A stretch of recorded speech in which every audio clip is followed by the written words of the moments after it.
Assalamualaikum warahmatullahi wabarakatuh.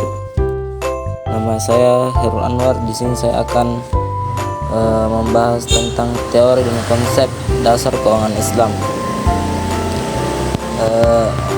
Ruang lingkup keuangan. Menurut definisi sistem ini, ekonomi Islam merupakan bagian dari gaya hidup holistik dan didasarkan pada 4 ilmu yang berbeda: pengetahuan yang diwahyukan, praktik, dan sunnah. Ini adalah kesimpulan dari analogi yang diterapkan pada masyarakat Islam yang dicontohkan oleh Nabi Muhammad. Interpretasi dan konsensus yang kemudian disepakati oleh para ulama masyarakat yang dikenal sebagai ijma. Sistem ini mengandung mekanisme bawaan untuk berpikir jernih yang disebut ijtihad. Umat Islam memahami ijtihad sebagai upaya serius dan bertanggung jawab untuk mencari solusi atas semua masalah sosial, budaya, dan politik yang secara langsung atau tidak langsung terkait dengan tradisi dan ajaran agama. Kemudian ciri-ciri sistem keuangan syariah, yaitu yang pertama, aset negara. Sistem keuangan syariah adalah milik Allah. Kemudian yang kedua, Rasul adalah orang pertama yang mempraktikkan keuangan Islam. Kemudian yang ketiga, sumber utama keuangan Islam adalah Al-Quran dan Sunnah. Yang keempat, sistem keuangan Islam bersifat universal. Dan yang kelima, keuangan Islam mendukung sistem keuangan negara-negara Islam.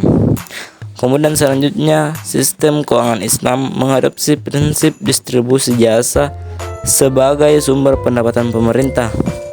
Kemudian sistem keuangan Islam yang transparan. Kemudian juga sistem keuangan negara-negara Islam adalah gerakan kebaikan. Dan yang terakhir, sistem keuangan Islam termasuk modal toleransi terhadap umat Islam. Kemudian bagian konsep keuangan Islam dalam sejarah Islam ada 4. Yang pertama, lembaga keuangan Islam di masa Rasulullah. Kemudian yang kedua, lembaga keuangan di masa Khulafaur Rasyidin. Dan yang ketiga, lembaga keuangan pada masa dinasti. Dan yang keempat, lembaga keuangan modern.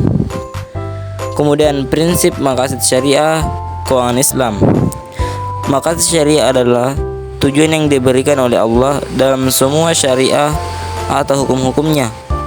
Banyak istilah yang digunakan untuk menyebut maqasid syariah, seperti maqasid syar'i atau maqasid al-syar'i, dan lafaz ini lain seperti asal al-syariah dan al-illah. Dan antara lain istilah tersebut digunakan untuk merujuk pada tujuan syariah. Kemudian yang terakhir, prinsip hukum dan moral Islam dalam keuangan syariah, yaitu tauhid dan persaudaraan, produktivitas dan bekerja, dan kemudian pemerataan kekayaan. Itulah yang dapat saya sampaikan. Assalamualaikum warahmatullahi wabarakatuh.